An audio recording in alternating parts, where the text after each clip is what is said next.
뉴욕 스토니 브룩에 있는 박성배 교수님이 양쪽을 다 비판을 하면서 두 개를 같이 회통을 해야 된다는 또 주장을 했어요. 그래서 도노돈수적 도노점수설 뭐 이런 식으로 말을 붙이기도 하고 그랬었는데, 어쨌든 지금 은퇴를 하셨는데 이 박성배 교수가 왜 주목을 받았냐 하면요,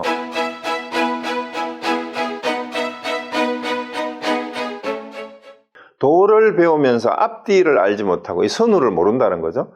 진리를 말하면서 근본과 지말이니까 이제 본말이에요. 본말. 뭐가 중요하고 뭔가 지엽적인 것인지, 그러니까 근본과 지엽을 분간하지 못하면 이는 삿된 견해다. 이게 사견이라는 거예요. 뭐가 중요하고 뭐가 지엽적인 것이, 뭐가 1차적이고 중요한 것이고 뭐가 부차적인 것인지. 그리고 닫고 배우는 거, 수학이죠. 수학한다 그러잖아요. 닫고 배우는 것이라고 하지 않는다, 그런 거는. 그래서 정말로 도를 깨닫고자 하고 진리를 알고자 한다면 이런 삿된 견해를 지으면 안 된다라는 거예요. 그런 거는 공부하는 게 아니라는 얘기예요. 수행도 아니고. 그래서 이는 자신만 그르칠 뿐만 아니라 남도 잘못되게 만드는 것이니 어찌 삼가지 않을 수 있겠는가, 이렇게 얘기를 했어요. 그래서 정말로 불법을 전한다면 깨달음과 열반의 길이 어떤 것인지를 안내해 줄 수 있는 사람이라야 불법을 전하는 사람이고, 그렇지 않고 나도 뭐 깨닫지 못했는데 우리 같은 사람 깨달을 수 있겠어요 하면서 모여가지고 공부하는 사람들이 있는데, 이런 사람들이 전부 다 헛소리하고 쓸데없는 시간 보내는 거다 이 말이에요. 그 사견을 가지고 무리를 지어서 공부한다고 하지만 그건 전부 다 닫고 배우는 게 아니다 라고 이렇게 얘기를 하는 겁니다. 그래서 그런 사람들은 자신만 그르칠 뿐만 아니라, 왜? 스스로도 쓸데없이 시간 내가지고 시간 낭비하는 거고, 그 다음에 남들도 올바른 길이라는 게 뭐예요? 견성하는 거예요, 견성. 그거를 제대로 안내하지 못하고 남도 잘못되고 평생 뭐만 만들어요? 평생 추종자만 만들어. 신도만 만들어. 아니면은 사교 모임에서 시간 낭비하게 만들어요. 그 쓸데없는 이제 경제적으로도 시주만 한다고 그러고 이런 식으로 그런 일을 불사라고 해서 하고 있는 이런 짓들을 하고 있는 거다 이 말이죠. 그래서 보조국사가 하는 얘기가, 야, 깨달은 사람은 신통력을 부려야 되는 거 아닙니까? 그러니까 야, 미친 헛소리 하지 마라. 바로 신통력에 대한 잘못된 생각을 가지는 것이야말로 스스로, 야, 우리 같은 사람이 그런 신통력도 없는데 우리 같은 사람이 어떻게 되겠습니까? 이렇게 얘기하는 것이야말로 사견이니까, 그러면은 자기 자신만 망치는 게 아니라 주변에 불교에 관심 있는 다른 사람들까지도 다 망치는 짓이니까 쓸데없는 헛소리 하지 마라, 미친 소리 하지 마라, 이렇게 얘기하는 겁니다. 자, 그 다음에 이어서 이제 얘기합니다. 그렇다면 어떤 게 진짜 진정한 수행과 공부냐, 수학이냐, 이렇게 얘기를 하는 겁니다. 대체로 도에 들어가는 문은 많지만 요약해서 말하면 도노와 점수의 두 문을 벗어나지 않는다, 이렇게 얘기를 해요. 그래서 여기서 이제 수신결의 주제인 도노 점수가 이제 처음 나옵니다. 그런데 여기서 이제 분명하게 얘기를 이렇게 하죠. 비록 도노하고 점수의 두 문을 벗어나지 않는데, 비록 도노 돈수가 최상근기가 들어가는 것이라고 하지만, 과거를 미루어 보면 여러 생 동안 깨달음의 의지에 닿고 점차로 익혀오다가 금생에 이르러 듣고 곧 활짝 깨달아 일시에 모든 것을 마치는 것이니, 실제로 논하면 이건 역시 먼저 깨닫고 뒤에 닦은 근기이다. 이렇게 해서 이제 보조국사는 자기가 생각하고 있는 도노 점수설을 여기서 분명하게 먼저 얘기를 해요. 그런데 일단 여기서 우리가 도노하고 점수에 대한 얘기가 계속해서 나와요. 이번 주, 다음 주도 나오고 하는데, 일단 이제 도노는 말 그대로 돈자가 활짝, 문득, 몰록, 이런 식으로도 번역을 하기도 하는데, 한꺼번에 갑자기 이런 뜻이 또 있어요. 그러니까 금방, 활짝, 바로 그 자리에서 바로 깨닫는 거를 이제 한꺼번에 깨닫는 걸 도노라고 하고, 점은 이제 돈하고 점이 대비되는 이제 말이에요. 점은 점차로, 이 말이에요. 점진적으로. 점차로 닿는다 이러는데, 사실은 이 도노 돈수라는 말을 여기서 이제 했는데, 우리가 현실에서 봤을 때 한꺼번에 활짝 깨닫고 그 다음에 활짝 닦는다라는 이런 말을 도노돈수라고 쓰는데, 여기는 이제 도노점수라는 말이 나왔어요. 그런데 이게 여러 가지 조합이 가능해요. 이게 중요한 거는 깨달음과 닦음이잖아요. 요거는 이제 깨달음이고, 오자는 깨달음이고, 깨침이라고도 쓰기도 하고, 요거는 닦음인데, 수행이에요. 근데 일단 요 차이가 뭐냐 하면, 깨달음이라는 거는, 오자는 깨달을 오자인데, 아는 거야, 아는 거, 증득이고, 요거는 수행이고 실천이죠. 그러니까 오와 수의 관계를 어떻게 보느냐에 따라서 어떤 사람은 우리가 이렇게 생각할 수도 있어요. 예를 들어서 점수도노 이런 말이 비슷하게 나오죠. 과거부터 점차로 닦아가지고 이생에 와서 활짝 깨달았다 이렇게 얘기하면 이건 점수도노가 돼요. 그러니까 수행을 닦기를 공부를 점차로 조금씩 지금 보통 사실은 이게 점수죠. 우리가 상식적으로 생각해 보면은 공부를 어릴 때부터 이제 제도권의 공부도 그렇잖아요. 유치원, 초중, 고등학교, 대학교를 거쳐서 그 위에 대학원도 가고 점점 공부를 하다 보면 나중에 진리를 알게 된다라고 생각하는 게 세상 사람들이 생각하는 거는 사실은 점수 도노가 맞는 거 아니냐라고 이렇게 얘기할 수도 있어요. 그죠? 그렇죠? 그 다음에 이제 이거를 뭐 조합을 다른 식으로 해도 돼.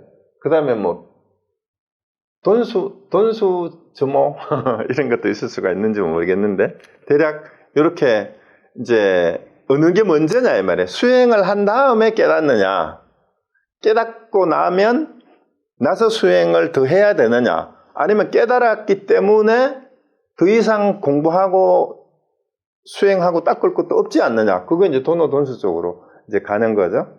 그래서 많은 사람들이 이제 우리 한국에서는 보조국사 수신결을 이제 굉장히 중요하게 여겨가지고 도노점수서를 한 번도 의문을 가지고 비판한 적이 없었는데 이제 해인사에 계시던 성철 스님께서 이 보조국사의 도노점수서를 비판하면서 선가의 선문에 이거는 이단이고 사설이다. 이게 사땡견이다라고 얘기를 하고 도노돈수가 맞다라고 이렇게 주장을 하면서 이제 학계와 이제 일반 수행에 관심이 있는 많은 불자들에게 크게 이제 그 센세이션을 일으켰어요. 그래서 실제로 해인사하고 송광사에서 두 차례나 크게 한국 학자들끼리만 이제 학회를 한 게 아니라 외국에 있는 이제 일본이나 이제 대만 그다음에 저 미국이나 프랑스 쪽에 불교 학자들까지 초청을 해가지고 돈점 논쟁에 대한 학회를 크게 열었어요. 그게 이제 70년대, 80년대 초반이에요. 근데 이 두 차례나 이제 했는데 그때 이제 도노돈수를 주장하는 해인사 성철 스님을 지지하는 쪽 학자들 스님들하고 여전히 이제 보조국사 진울의 입장을 옹호하는 도노점수는 송광사 쪽이에요. 송광사가 이제 보조국사가 거기 수행을 하고 했고 그 제자들이 계속해서 이제 법을 펴고 내려왔던 데가 송광사 쪽이거든요. 송광사가 이제 지금도 송광사가 보조국사가 보조연구소원도 있고 그렇습니다. 그래서 이쪽을 이제 지지하는 측으로 크게 두 개가 갈렸어요.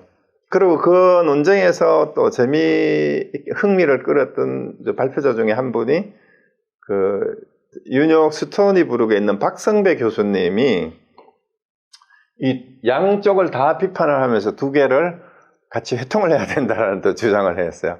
그래서 도노돈수적 도노점수설 뭐 이런 식으로 말을 붙이기도 하고 그랬었는데 어쨌든 지금 은퇴를 하셨는데 이 박성배 교수가 왜 주목을 받았냐 하면은요.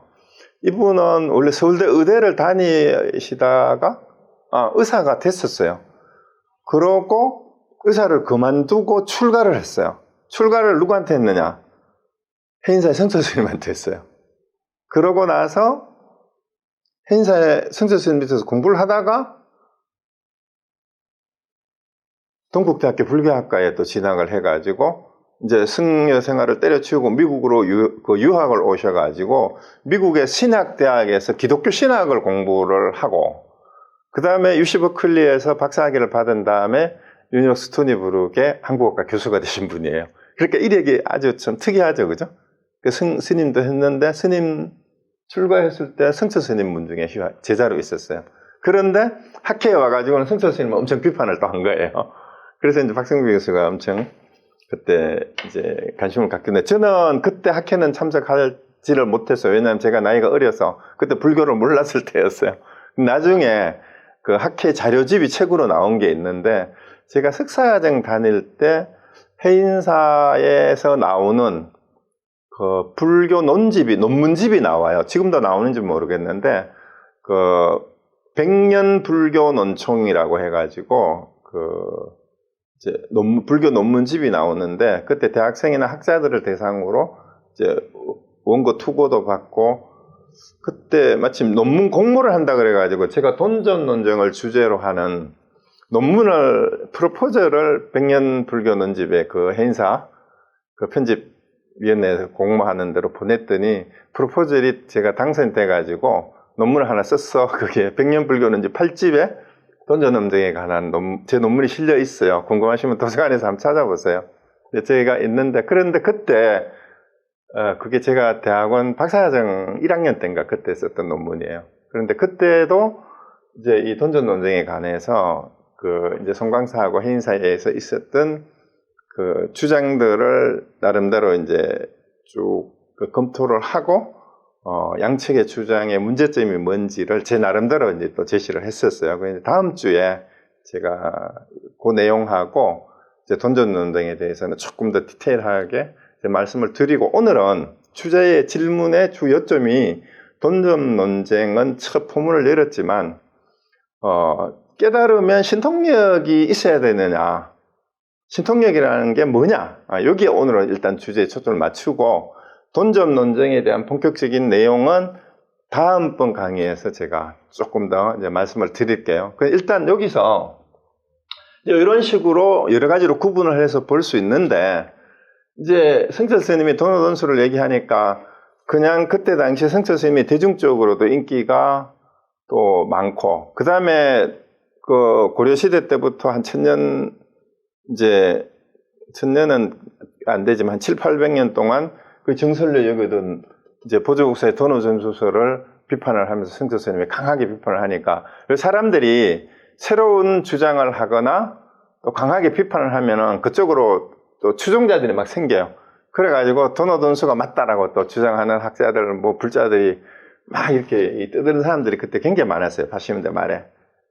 그래서 돈전 논쟁에 대한 이제 얘기를 많이 이제 하게 됐었는데, 일단 오늘은 제가 말씀드리는 거는 돈오하고 점수를 보면서 이제 뭘 이해를 하셔야 되냐 하면은요, 일단 돈오하고 점수를 나누어서 이 보조국사가 얘기를 하는데,